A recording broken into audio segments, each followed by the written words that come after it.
I'll never forget that morning. The air was heavy with silence, the kind that squeezes your lungs before a storm breaks. I stood in the middle of the compound barefoot, my feet cold against the hard red earth.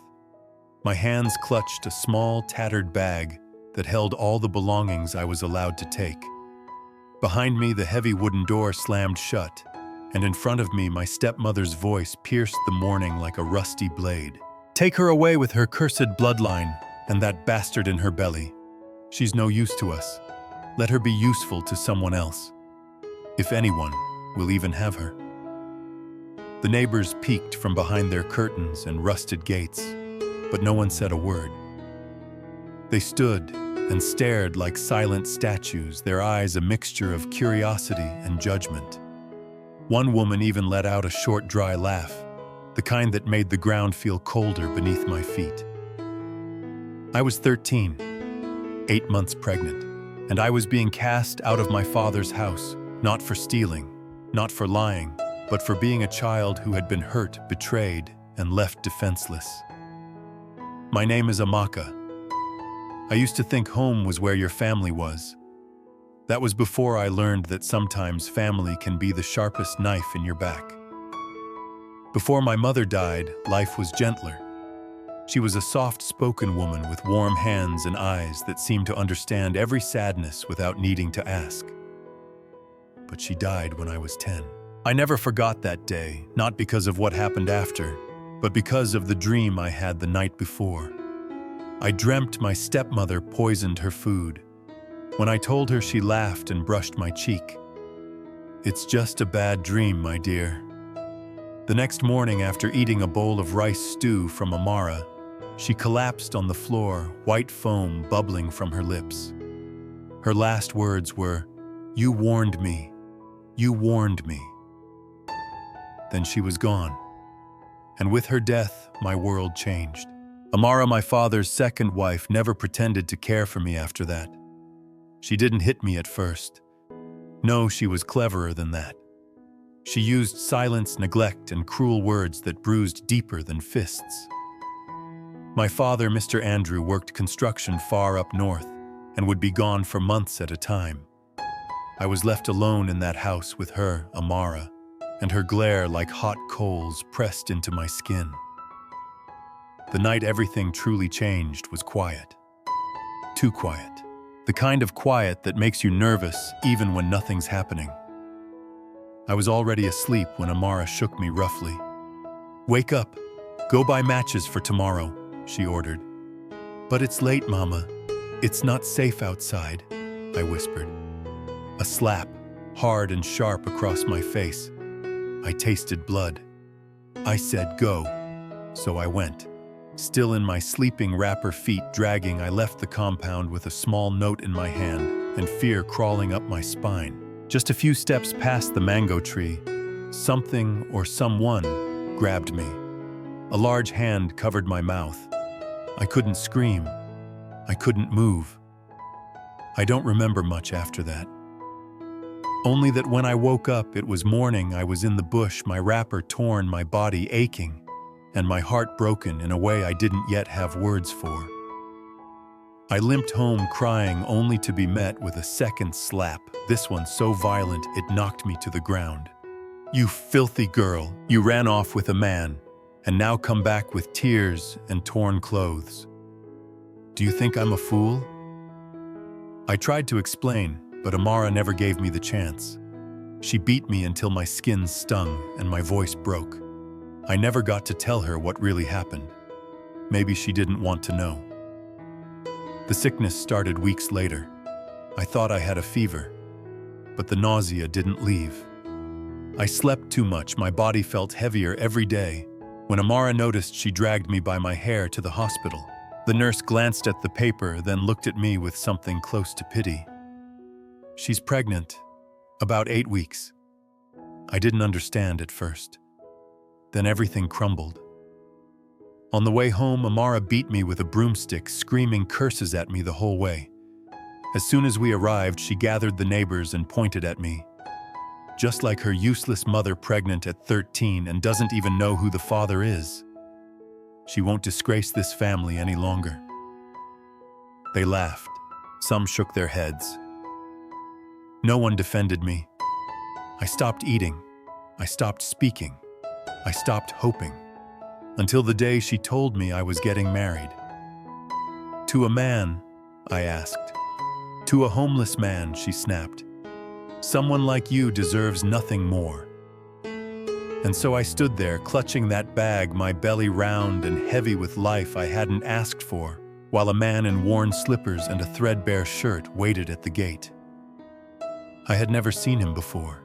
His face was hidden beneath a frayed cap and his expression unreadable. "This is David," Amara said mockingly. "Your new husband. Take her, and don't bring her back, ever." The man took my bag in silence. He looked at me not with pity, not with disgust, but something I couldn't yet name. He nodded once, then turned and began walking. I followed each step heavier than the last. As I turned back, I saw Amara laughing. The neighbors stood in silence once more, watching, as I walked out of the only home I had ever known. But even then, even in the worst moment of my life, I whispered something under my breath, something only I could hear. "God, if you're real, let this not be the end of my story." And somehow I knew my story was only just beginning. The road stretched endlessly ahead, winding through the trees like a thread sewn into the darkening sky. Dust clung to my feet and lips. I didn't ask where we were going. I didn't dare. The man called David walked silently, never once looking back, his stride steady despite the load I carried inside me. My unborn child weighed more than my bones.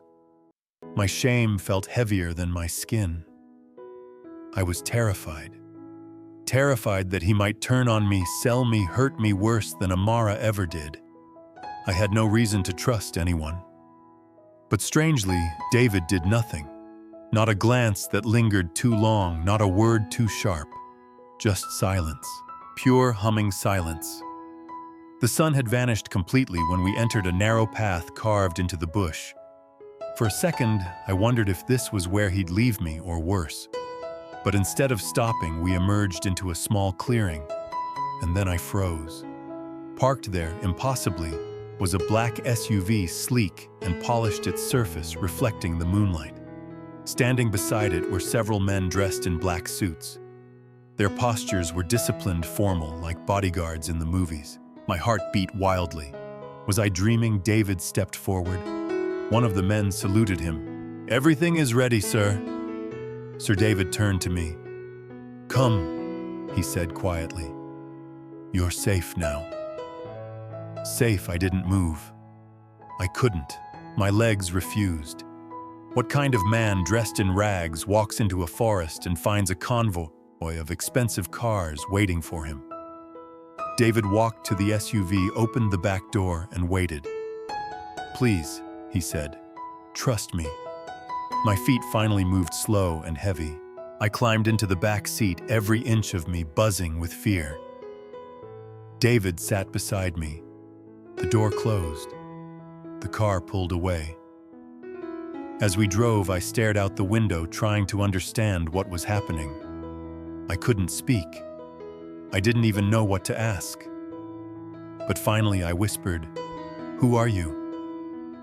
He turned to me, and in the soft light of the car, I saw his face clearly for the first time.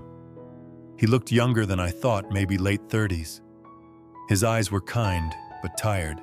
"My name is David Jonathan," he said. "I own a company called David's Automobiles. I'm a CEO." I blinked. "But the clothes, the street." "I needed Amara to believe I was worthless," he explained gently. "People like her only trust other broken people with what they see as broken things. I had to become the kind of man she would hand you to. If I showed up as myself, she'd never have let you go." It didn't make sense. Not fully. But part of me deep inside wanted to believe him. "Why?" I asked. "Why would you do all this for me?" He looked ahead at the road. "One of my drivers is from your village. He told me about you. I couldn't ignore it. I've seen too many people suffer in silence. I said nothing. I didn't know what to feel. Gratitude, suspicion, confusion. The SUV drove through the night until it pulled into a massive compound. The gates opened automatically. Inside was a mansion, unlike anything I had ever seen. Glass windows, fountains, walls so white they glowed under the moonlight. "This is your home?" I asked. He nodded. "You lied." I had to. The door opened. He helped me out. My legs trembled beneath me. Inside, the floors were cold marble, the ceilings high chandeliers casting gold light across the halls. A woman in uniform appeared and bowed. "Take her to the guest suite. Make sure she has what she needs," David said. I turned to him. "What do you want from me?" "Nothing," he replied, "except that you heal and that you live." The room they took me to was warmer than any place I had ever been. A bed so soft I sank into it. Fresh clothes, a bathroom with hot water.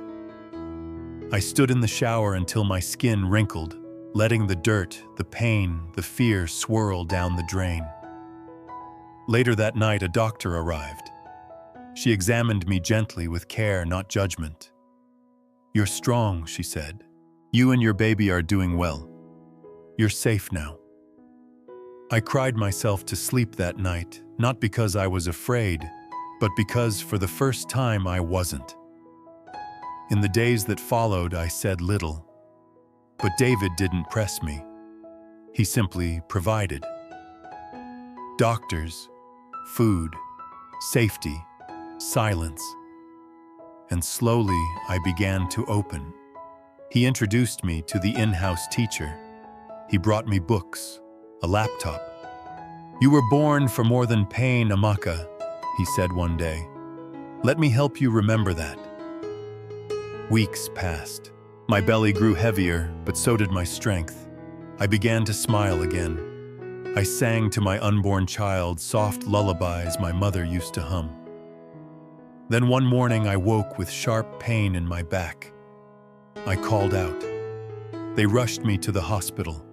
Hours of agony, screaming, pushing, and then silence, then a cry. A baby boy. They placed him in my arms. Tiny, warm, perfect. Obina. I named him after my grandfather. Father's heart. I cried again. But this time they were tears of joy. David stood at the doorway, his eyes glassy. "He's beautiful," he said. I looked down at my son, his little fingers curling around mine, and whispered, "You will never feel unloved. Never." Back at the mansion, life took on a rhythm. Feedings, naps, soft music, books. David brought in a nanny and paid for my return to school. "You're smart," he said. "I see it. Don't waste it." I studied coding, falling in love with the language of logic and creation. I began building things simple at first, calculators, websites. But with every line of code, I rewrote part of my story. Obina grew. He smiled, laughed, reached for me. The world was beginning to feel like home again. But I should have known. Peace never lasts forever. The rain had just started when Obina began to cry. It was a high-pitched, frantic sound, different from the soft whimpers he usually made in his sleep. I was in the kitchen warming his milk when I heard it. Something in that cry made me drop the bottle. I ran. He was gasping, twisting in his blanket, tiny hands flailing as his lips turned a shade no mother should ever see on her child. "Obina!" I screamed. David rushed in behind me, his shirt unbuttoned, panic flashing in his eyes. "Call the driver now!" We didn't wait for the nurse. I cradled my son to my chest, whispering his name over and over as if I could call him back from whatever edge he was slipping toward. The ride to the hospital was a blur of speed, honking and headlights cutting through the rain. The doctors took him from me the moment we arrived. I couldn't breathe. My arms felt like they'd been ripped away. Minutes passed. Maybe hours. And then the door opened. The nurse didn't need to speak. I knew. David sat beside me, his hand on my shoulder, but I didn't feel it. The world had gone silent. The kind of silence I remembered from that night years ago when my mother died. A final silence. Cold. Absolute. They handed him to me wrapped tightly in a blue cloth. His face looked peaceful, as if asleep. I rocked him gently. "You were my second chance," I whispered. "You were the reason I breathed." And just like that, he was gone. We buried Obinna the next morning beneath a small tree on David's estate where sunlight could touch his grave each morning.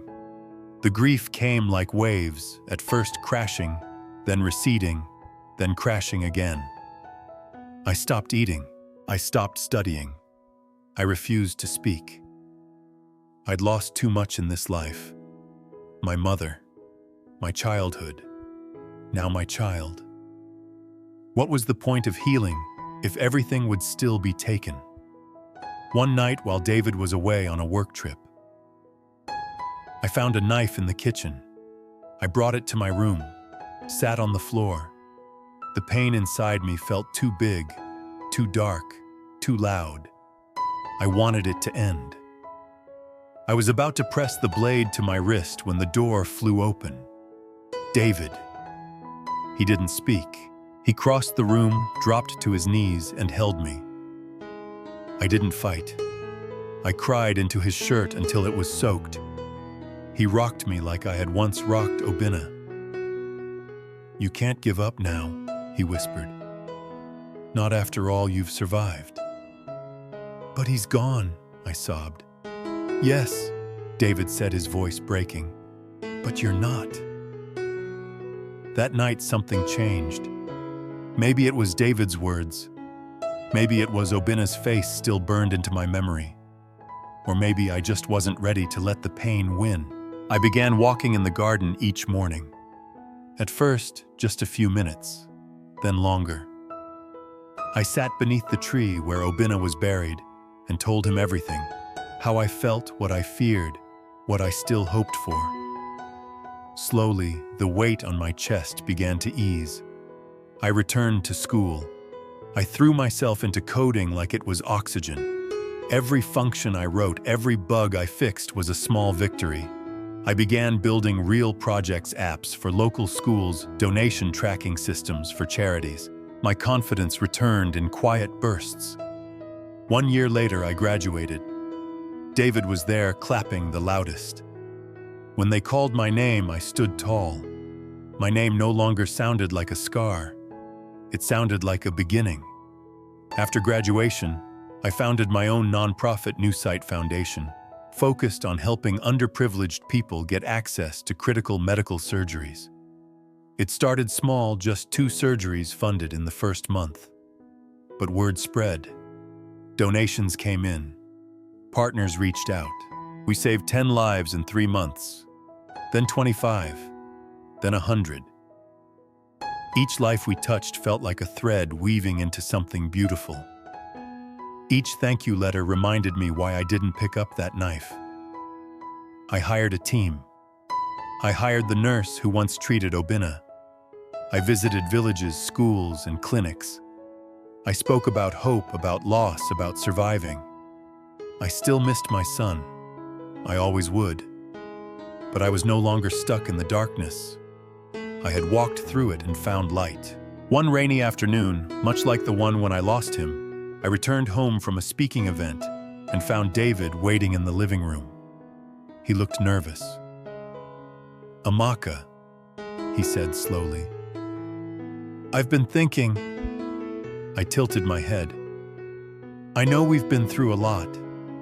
And I know this isn't how most stories begin. But you're the strongest woman I've ever met. And I'd be honored if you'd consider sharing your life with me." He held out a ring. I didn't cry. I smiled, and I said yes. I was reviewing patient applications in my office at the foundation when my assistant Uchechi knocked gently and peeked inside. "Amaka, there's someone here to see you." I didn't look up. "Another journalist?" "No," she said, her voice softer now. "It's your father." Time stopped. I stood so fast my chair scraped against the polished floor.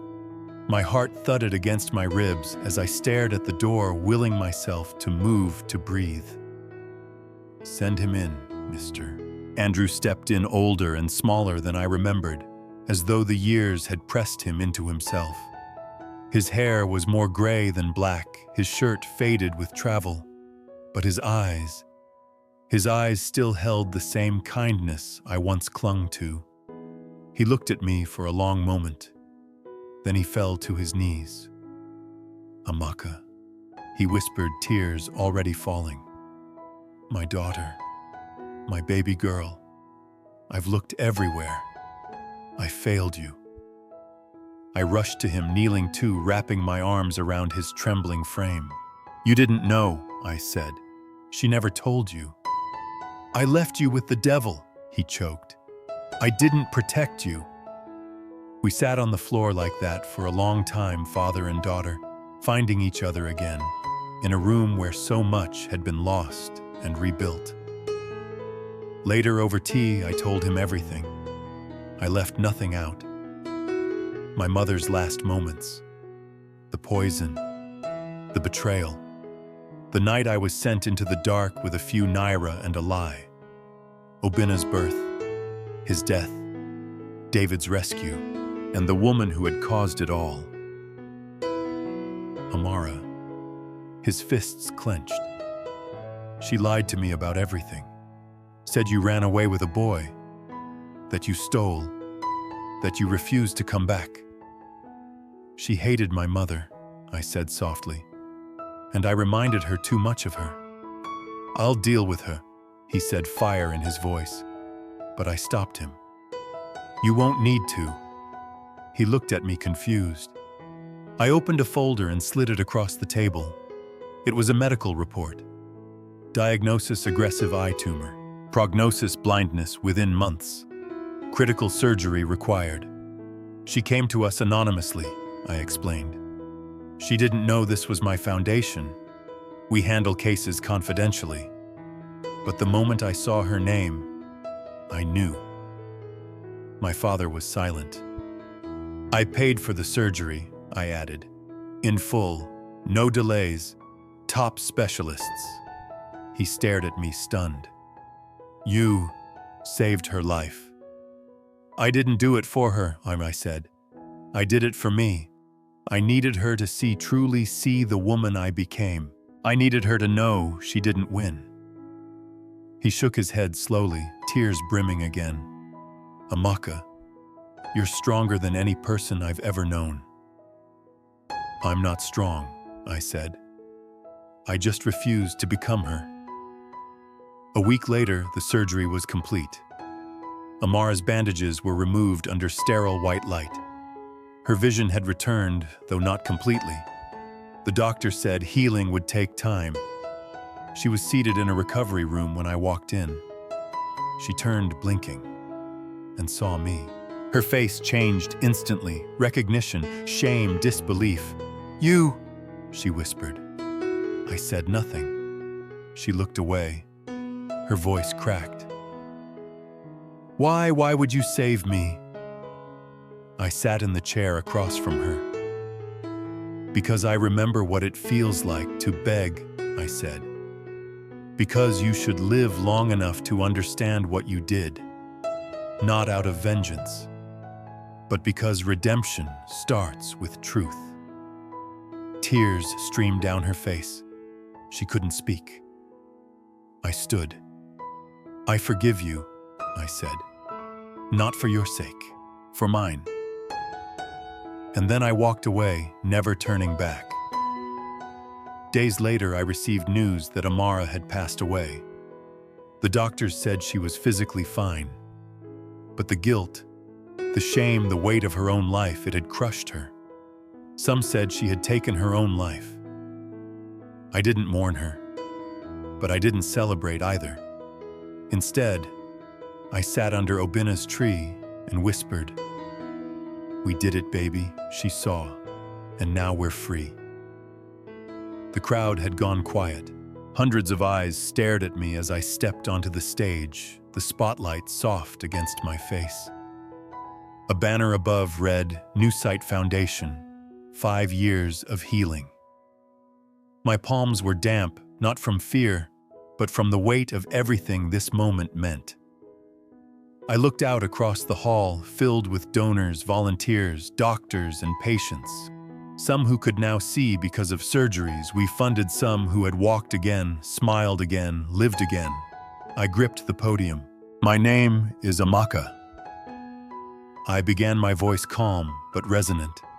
"And I am not supposed to be here, not according to the world I was born into." A murmur of anticipation rippled through the room, the kind that comes before the truth is told. At 13, I was cast out of my home. Pregnant, broken, unwanted. I thought my life had ended. But what I didn't know was that it had only just begun. I saw heads nod. Some wiped away tears.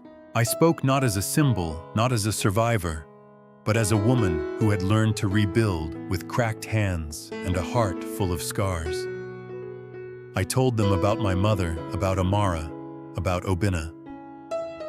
My beautiful boy with the brightest eyes, and how his short life had lit a fire inside me. I told them about David, how a man who disguised himself as broken had seen through my pain, not with pity, but with purpose. How he'd stood by me not as a savior, but as someone who believed I could save myself. I spoke about coding through tears, founding a charity, with borrowed laptops, convincing strangers to believe in second chances. I spoke about forgiveness, not the kind that forgets, but the kind that sets you free. Pain, I said, is not the end. It is the door. If you walk through it, you find yourself again on the other side. Changed, but alive. When I finished, the room erupted. Applause like a wave rose and crashed over me. As I stepped down, David was waiting, his hand outstretched, pride glowing in his eyes. He no longer looked like the man in rags. He looked like the man who had been beside me through fire and rain, the one who waited, not to rescue, but to rise with me. We didn't speak. We didn't need to. Months later, we stood beneath the canopy of jacaranda trees on our wedding day, the soft petals falling like confetti from the sky. It was a small ceremony, but every person there had touched my story somehow. Our story. Uchechi cried. My father held my hand for the father-daughter dance. And when I walked down the aisle, I didn't feel like someone starting a new life. I felt like someone who had finally returned home. Years passed gently. We adopted 2 children siblings who had lost their parents to illness. I saw pieces of myself in them, in the way they flinched at sudden noises and how they clung to me at night. I told them stories of hope. Not fairy tales, but true ones. I taught them to code, to sing, to forgive. One evening after tucking them in, I stood by the window overlooking the garden. The jacaranda trees shimmered beneath the moonlight. David came behind me, wrapped his arms around my waist and whispered, "You built this, all of it, from nothing."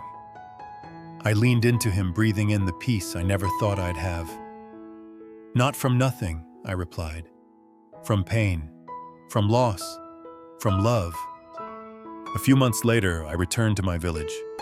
For the first time in nearly 2 decades, I visited my mother's grave, knees pressed to the earth, hands tracing the name carved in stone.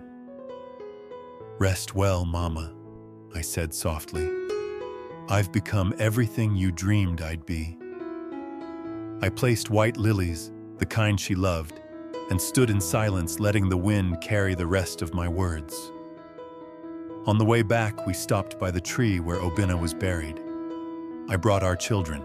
I told them about their older brother, about how he had changed me, about how in the deepest darkness, he was the flicker of light that guided me home. That night back in the city, I sat at my desk finishing a proposal for a new hospital wing, funded entirely by the foundation. Before closing my laptop, I opened a file titled My Story. I scrolled through the chapters, some written in pain, some in triumph, all in truth. I added the final line. She was cast out, but she rose. And in the end, she became the light that once saved her. Then I closed the file and smiled. I was no longer the girl who had nothing. I was the woman who had lived to tell her story and use it to heal the world.